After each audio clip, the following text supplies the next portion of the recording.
Ladies and gentlemen, welcome back. I appreciate you tuning in because today we're going to be platinuming Liza P. This is a game based on both the Dark Souls series and Pinocchio. I don't know how you even come up with that, but it's one of the most popular Souls-likes of all time. A while back, you guys voted for this to be the next one, and I've heard from a lot of different sources that this is the best non-FromSoft Souls-like ever made. That's right, FromSoftware has absolutely nothing to do with this game, so I can't yell at Miyazaki whenever I don't like something. You're safe for now, buddy. Gameplay-wise, Liza P is like a cocktail of all the Soulsborne games put together with some original elements as well. Its level design is similar to Dark Souls 3, its combat has Bloodborne quick-stepping and the rally system, and it also takes after Sekiro with its parrying system and its more direct way of storytelling. And most of the bosses to me feel like Dark Souls 1 bosses, with a couple of notable exceptions. I should also mention that I won't be covering the DLC of this game as I don't really have enough time to play it right now. I got too much on my plate. But for the Platinum Trophy, Liza P has 43 trophies, a difficulty of 4 out of 10 because you can just blitz through the entire game on easy mode if you want to. But I didn't do that on my first playthrough, so I'll give it a solid 6 out of 10 if you're on the hardest difficulty, because some of the bosses are pretty damn difficult, and some of the NPC quest lines are ridiculously missable. Like, you can fucking breathe the wrong way and one of the quest lines are permanently locked out. And it has an estimated completion time of 50 hours. Sounds pretty easy, let's dive into it. The game starts with a little blue butterfly activating a dormant puppet. Oh hey, it's me. You play as Pinocchio, or P, or Puppet of Geppetto, whoever the fuck this guy is. Basically, the story of this game is that there's this highly industrialized city named Krat, which I believe is supposed to be France or Germany or somewhere in this area on the map. And Geppetto, who is Pinocchio's creator, made a bunch of puppets to serve humanity and be like maids or butlers or just any profession at all, really. Geppetto probably also asked ChatGPT to do everything for him. But recently, the puppets have mysteriously gone rogue and they just killed like almost everyone in the city. Like, good God, this is a massacre. I, however, am a unique puppet because I am much more humanoid than the other ones and I have the ability to lie, which is a very important mechanic throughout the game. My task is to stop the puppet frenzy at any cost, so I awaken in the Krat Police Department where I go through the tutorial. The first thing I pick up is a cricket in a bottle named Gemini, who is obviously supposed to be Jiminy Cricket, but they can't say that because bro is being held hostage by Disney. And when I get the chance, of course I pick the Greatsword starting class. You bet your ass I'm bonking my way through this game. And I do get some trophies during the starting segment. I perfect parried an enemy and broke his weapon for the first one. Then I got another trophy for landing my first successful backstab, and then I got a third trophy for leaving the station and repairing the first stargazer, which is a bonfire. And then I was done with the tutorial and was free to explore the first level of the game. Atmospherically, this game is great. It's similar to Bloodborne in a lot of areas, but it always still feels original. One thing I did realize very quickly was how unforgiving the parry timing is in this game. In Sekiro, it felt fairly forgiving once you learn the timing. In this game, it feels frame perfect. It also doesn't help that the main enemies in this game are robot puppets who have the most unorthodox and jerkiest movement I've ever seen, so a lot of them I feel like there's kind of no point in trying to parry them, but don't worry, I get better at parrying as the game goes on. It's really not too big of a deal. It was only a matter of time though before I found the first of many bosses in this game. This is the Parade Master, and he's a great introduction boss to the game. Also pretty terrifying. He's a giant robot clown. That is something I would never want to fight in my entire life. He has some simple strings that I found quite fun to try and parry. Phase 2 is pretty neat. He rips off his own head and then uses it to try to beat the crap out of you. Great intro to the boss fights in this game. Helped me get a little more used to the controls, and honestly, I think it's one of the better fights in the entire game. I get a trophy for beating him as well. Past the Parade Master is this game's main hub, Hotel Krat. And to enter, I have to tell a lie and say I'm human because there's security measures preventing puppets from entering the building because, you know, they're fucking insane right now. And entering Hotel Krat gets me another trophy. Moving on, I crossed this bridge and found a very angry man wearing a donkey mask for some reason. I don't know, is this considered drip in Krat? And he's currently yelling at none other than Geppetto, who is stuck in the wagon because if he gets out, well, this guy's gonna fucking kill him. But honestly, this guy's rage is kind of justified. Geppetto created the puppet, so he should probably have a way to fix the whole situation, right? But my character doesn't really see that because he's still a loyal puppet, so the donkey has to die. This is the first of many NPC fights in this game, and just like the Soulsborne series, these aren't really anything special. In fact, these ones are even more annoying a lot of the time because for some reason, these random NPCs seem to have the same super armored attacks as the literal robots. How does my greatsword not interrupt this guy once? Whatever, the fight still isn't very difficult. I killed the donkey and got formally introduced to Geppetto. He gives me a trophy. And he also tells me to go to City Hall because there's more puppets to take care of over there. And he was absolutely right because when I get to City Hall, I find the next boss. And it's this giant, really fucking creepy spider-like puppet. I believe this puppet model was used to be a police officer, so what purpose did Geppetto have making making them move like this. To be fair, if I was a criminal and I saw this monstrosity stalking me on the rooftops, I'd probably shit my pants and then never commit a crime again. The fight itself is nothing too special. I do actually think this is one of the harder fights in the entire game, just because you fight this guy super early and he has some weird ass attacks. Looking at the footage now, most of his combos seem pretty simple, but believe me, if you played the Soulsborne games and then go play Liza P, enemies force you to completely rewire your brain to be able to counter them. They don't move like anything in those other games. After a bit of practice though, I started to consistently get him to second stage, which is basically the same thing, except now he has an electric aura, and lightning bolts will come down and hit you mid-combo. He also has a grab attack, where he pulls a Hulk from the first Avengers movie. And this was so devastating that it completely glitched my game out, and we were stuck just staring at each other, unable to do anything until I closed the game. Glitches aside though, I eventually managed to kill this fucker, and I got a trophy for doing so. The next area I had to go through was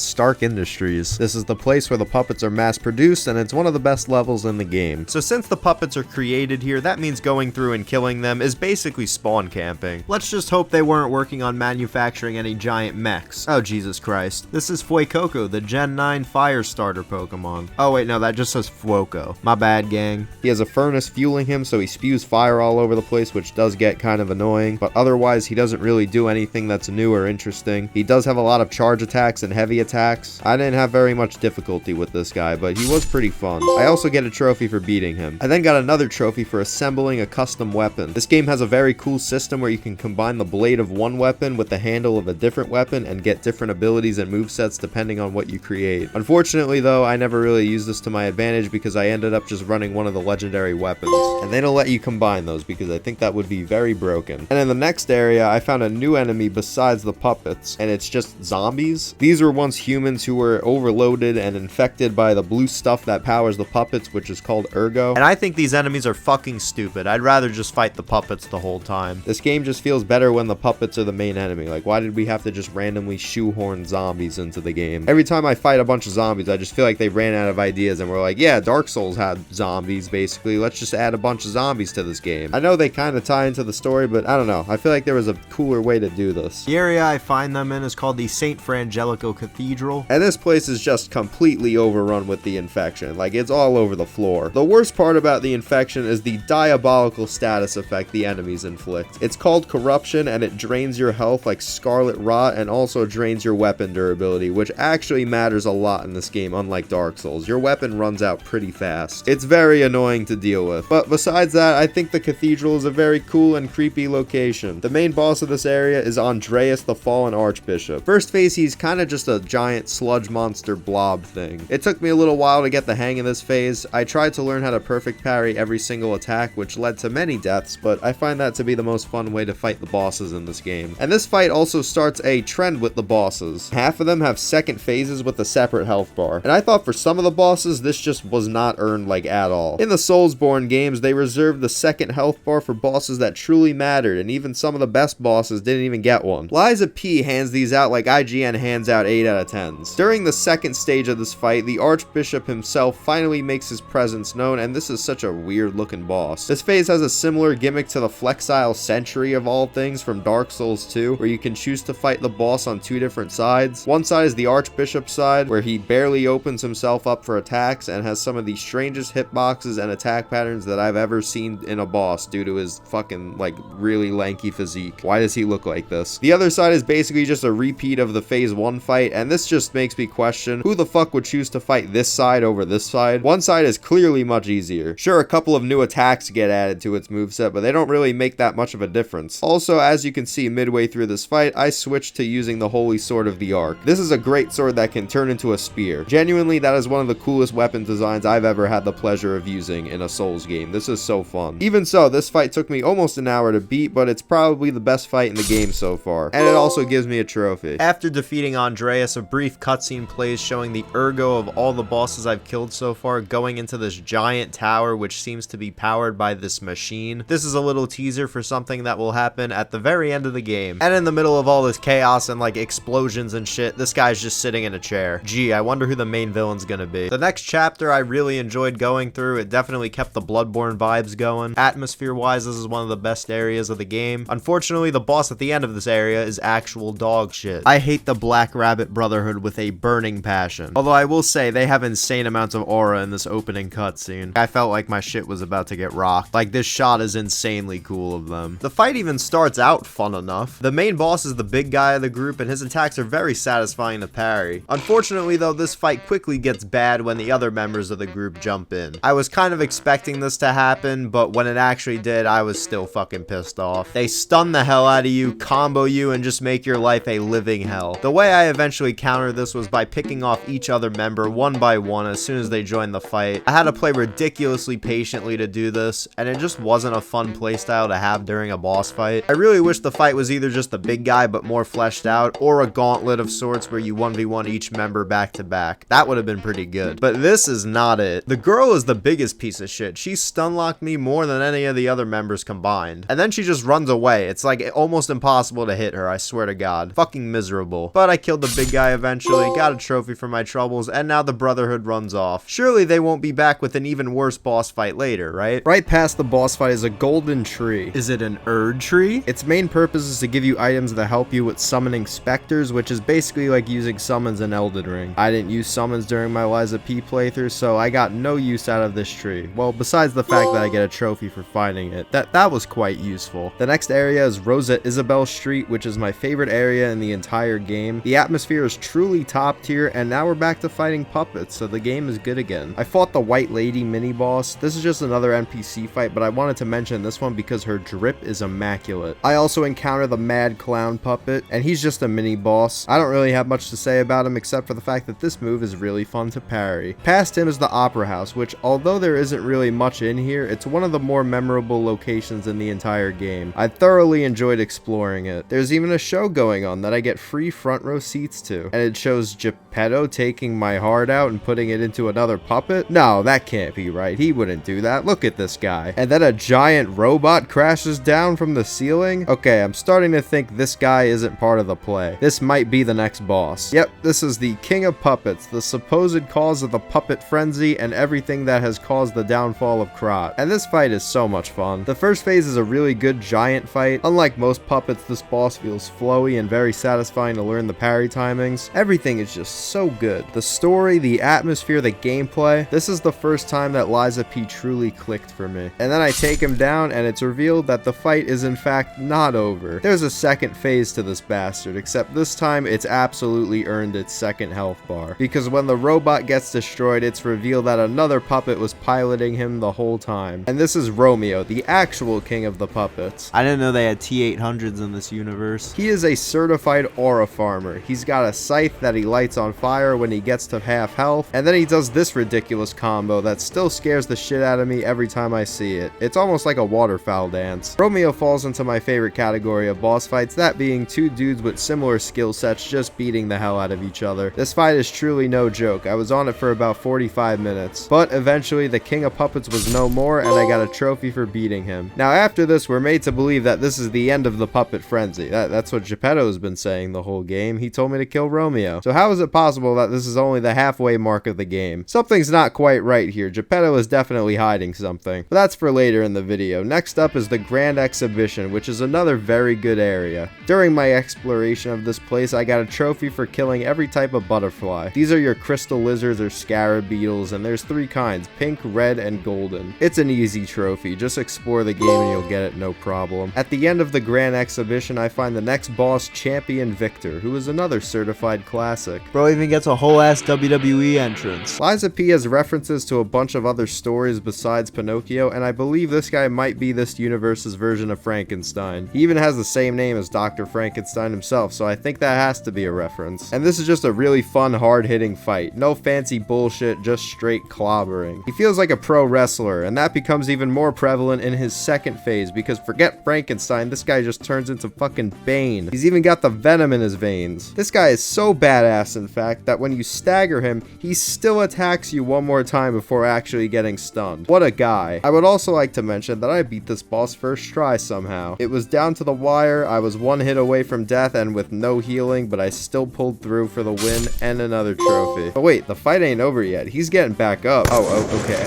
I think the fight's over now. Courtesy of this person, who looks very out of place for the world of Krat, but who the hell cares? This armor is sick. Unfortunately, I can't get my hands on it, but I wish I could. And And then the main villain of the game is revealed, Simon Manus. No, not the Manus from Dark Souls 1, this is a different guy. He has a 20-minute long monologue about his experiments on his secret little Epstein Island that we're gonna go to later in the game. That was the whole thing with the tower and the big ass explosion. That's what this guy's trying to do. His end goal is basically to control all the ergo in the world and essentially become a god. So that's not very good. We gotta put a stop to this guy ASAP. Before I continue with the story, I got another trophy for maxing out my Legion arm, and this is a mechanic I haven't brought up yet. You can switch out your arm for a different one, and each one gives you an ability. The one I upgraded here lets me do a really cool grappling attack that misses half the time, but it does good damage, so I ran with it. Moving on to the next area, which is the Barren Swamp. The level itself is quite good. This place just feels so fucking desolate. I like the swamp. As someone who spends all my time platinuming games instead of showering, I feel right at home in this place. But this boss, on the other hand, gave me a fucking aneurysm. First of all, Green Monster of the Swamp? Who the fuck is this? Shrek? It honestly could be. Pinocchio was in that movie, if you remember, so Shrek might be canon in Liza P. I don't know. So most of the first phase isn't that bad. It's a lot of overheads and sweeping attacks. Also, I'm very ashamed to admit that this is the point in the game where I realized you could parry the red glowing attacks. They blatantly tell you this in the beginning, but I'm fucking stupid. I thought you just had to dodge them. The problem with this boss is the insane over-reliance on decay. He stabs you with these tentacles that come out ridiculously fast and shoot acid at you, and the buildup is just ridiculous. You basically get it instantly, and then my durability just starts getting cooked again. It got to points where if he proc decay on me, then I would just give up and try again, because I just wanted to get through the first phase fairly clean so I had a chance at phase 2, which, oh boy, is just fucking awful. The monster takes over a puppet that looks like the scrapped Watchman from chapter 2, and I swear these attacks are just so annoying. This charge attack absolutely sucks. It can bring you from full health to 0 in like a second, and this tentacled spam attack that seems nearly impossible to fully parry. What is this? Yeah, not a fan of this one, boys. The constant threat of decay mixed with the erratic movement of the second stage is just too much for me to enjoy. I understand this is one of the most divisive bosses in the game. A lot of people love it, a lot of people hate it. I'm a D1 hater. Fuck this boss. Suck these big artish balls! But he does give me a trophy, so hey, at least there's that. Through a really strange underground tunnel, I somehow ended up back in the chapter 1 area, but this time it's all been corrupted by ergo. And this was really cool. It felt like a Dark Souls 1 moment where you circle back to a familiar spot after like 3 hours of exploring, or even like in a Hollow Knight when you go back to the Forgotten Crossroads and it's all been infected. This is unfortunately one of my least favorite chapters though, gameplay wise. The corrupted area is very annoying to navigate and some of the enemies are just garbage. Exhibit A, the Walker of Illusions. It's a very awkward boss. It has very strange timings that just don't flow very well at all, even compared to a lot of enemies in this game who, as I've already mentioned, have weird timings. Also, this bitch is like extremely hard to stun or stagger for some reason. I don't know why. And then to add the cherry on top, this bitch clones herself like the Dark Lurker from DS2. Bad fight, not a fan, no trophy either. This is just a mini boss and it's this bad. The actual boss of this area is the Corrupted Parade Master, and in my opinion it's kind of lame to just reuse essentially the tutorial boss in a later area. I love Dark Souls 1 so much, but the fact that there were 3 Asylum demons in the game is fucking stupid. And this in my opinion is literally just a worse version of the OG Parade Master, because now he does decay damage all over the place. But I'm not gonna lie, he was still very easy. I absolutely stomped this fraud on the first try. Like, at least give him some notable upgrade, but no, all they really did was make his attacks do decay damage. Wow, like,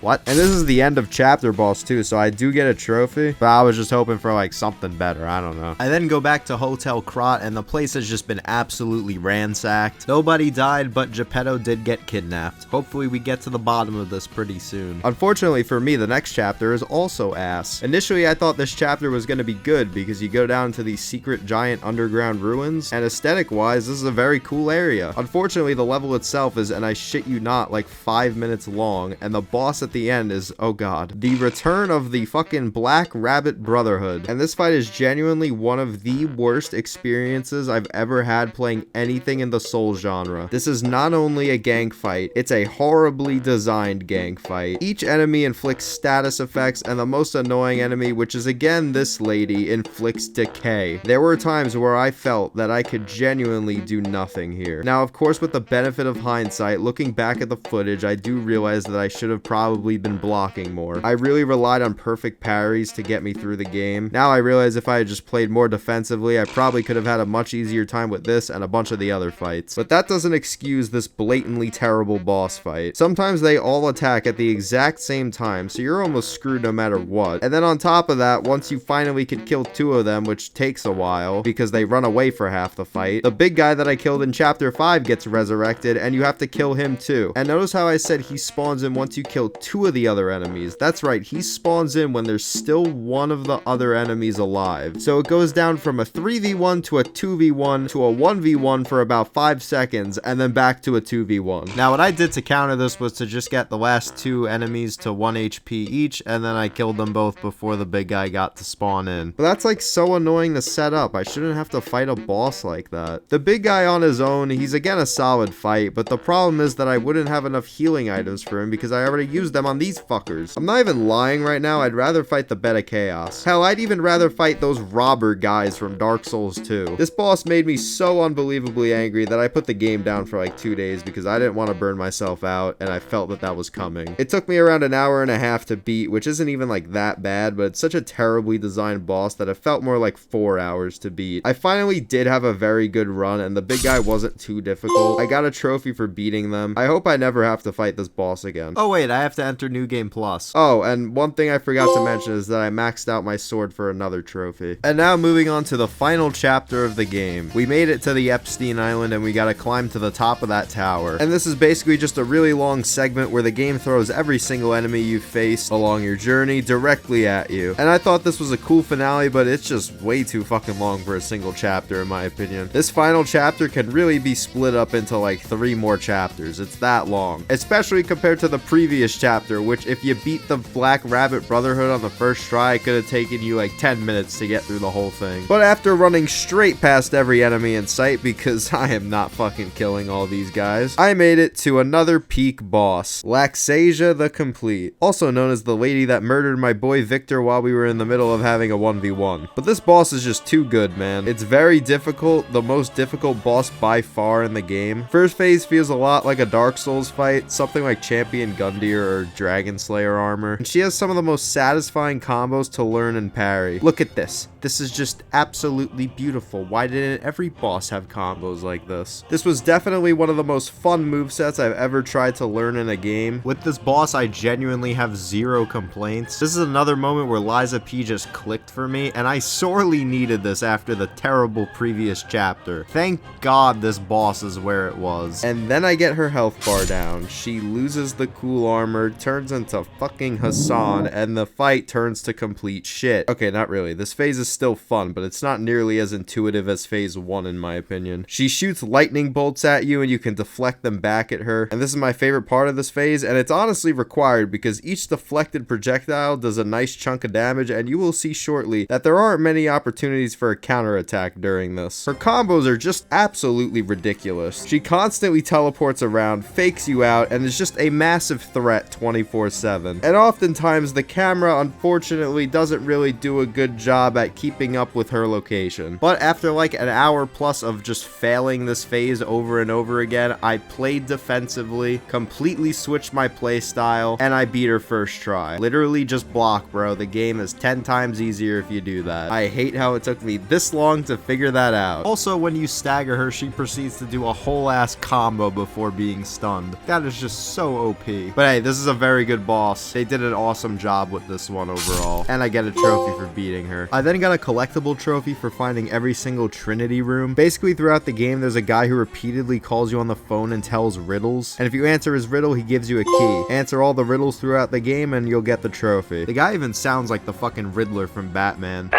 do pay attention. You won't want to miss when the king of all riddles says, "Riddle me this." What is long, hard, and has come in the middle?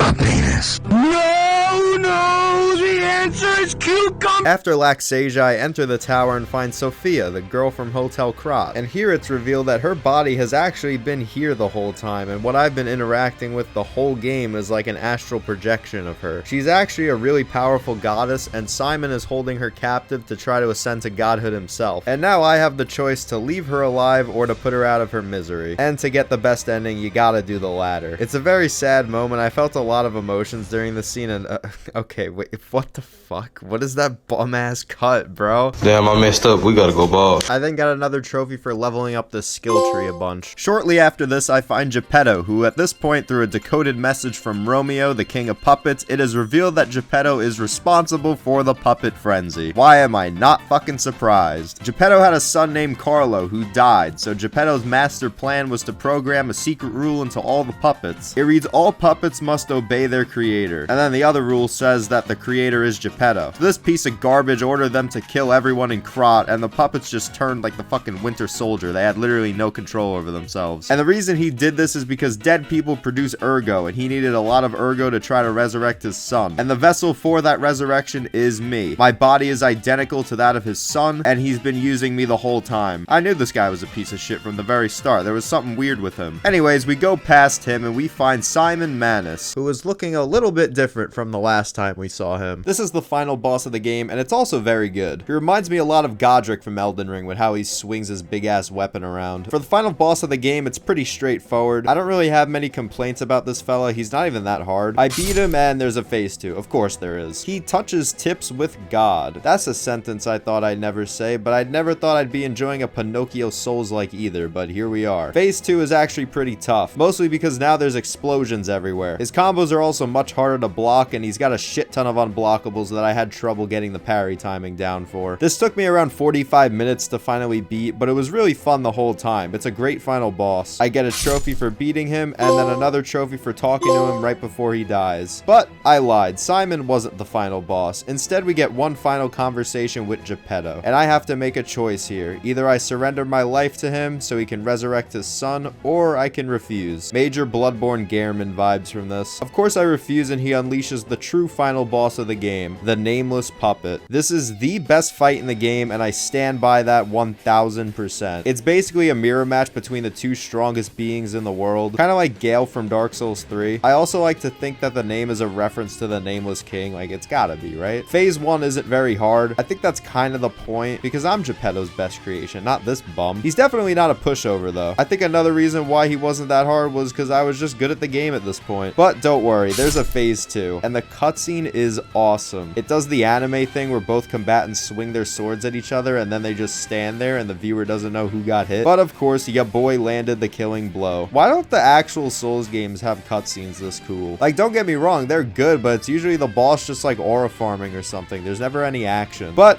it ain't over yet, because the puppet turns into Lady Maria from Bloodborne, and this phase 2 is absolutely insane. His combos are lightning fast and are much harder to parry. I was doing really well though and ended up beating him first try. I don't know how that happened. I was just moving different during this play session. I wish I was always this good. He put up a good fight, but that doesn't really matter because I'm the GOAT. Give me that trophy. But he's still not dead. He charges up one final attack, and as I'm about to get my shit rocked, Geppetto saves my life. And then I take my metal arm and punch right through the Nameless Puppet, ending him once and for all. This looked even cooler with my harpoon arm because I punched him and stabbed him at the same time. And oh no, Geppetto's dead now. What am I ever gonna do with myself? Sophia comes back. I guess she was reincarnated for some reason because she does look much younger. I don't fucking know. This is the best ending in the game though. And naturally I get a trophy for it. And then a cutscene plays showing that one of the NPCs in Hotel Krat was actually some sort of spy the whole time. And he mentions that there's someone else they've been watching. And that person is Dorothy from The Wizard of Oz. What the fuck? What's next? A Souls-like where I go around as Dorothy? The fuck is that gonna be? Is she gonna have a massive gut sword? Can I spirit summon the fucking cowardly lion? Anyways, I got a shit ton of cleanup trophies. I'm not really gonna talk about these. They're just collectibles mostly. But my favorite one is this, where I jam out on the piano. Then I entered New Game Plus and got some more trophies, including all the main NPC quests, because I literally missed all of them on my first playthrough. I'm not kidding. I wasn't lying when I said you can breathe the wrong way and miss one of them. The first one is this guy, who's the owner of Stark Industries, so I guess this is Tony Stark. His parents got killed by the Riddle guy when he was a kid, so he took over the business. He didn't know how his parents died, and I found out for him. That's it. The next quest was for this lady who was suffering from the zombie virus, and we make a cure and give it to her. There's still one more NPC quest, but I missed it again by accident. And this time when I got to the end of the game, I surrendered to Geppetto. He steals my heart, turns me into a real boy, and it's revealed that I killed everyone in Hotel Krat. And Geppetto made puppet versions of them. This ending is so dark, I love it. There's also a secret letter that you can only get from this ending that gives me another trophy. I then cloud saved and got the last ending, which has me fight the Nameless Puppet again. Geppetto dies again, and it's basically the same ending as the other one, but nothing with Sophia happens this time because I made the choice to let her live, and that's not what you're supposed to do. The final NPC quest is this girl, whose brother was a famous treasure hunter, but he was murdered by his best friend, who took over the mantle and nobody realized. I found out the truth and told her. This got me the last trophy for the platinum, and that was Liza P. It's a great Souls-like. I'd highly recommend it. I wish some of the bosses were better. I feel like most of them were kind of mid, but the good ones were really good, and they more than made up for it. And the story is also very, very good, so I'd probably recommend this if you don't feel like watching 7 hours of videos to try to figure out what's going on in your Souls game. But that's all I got for you today. I hope you enjoyed. Take care and get out of here.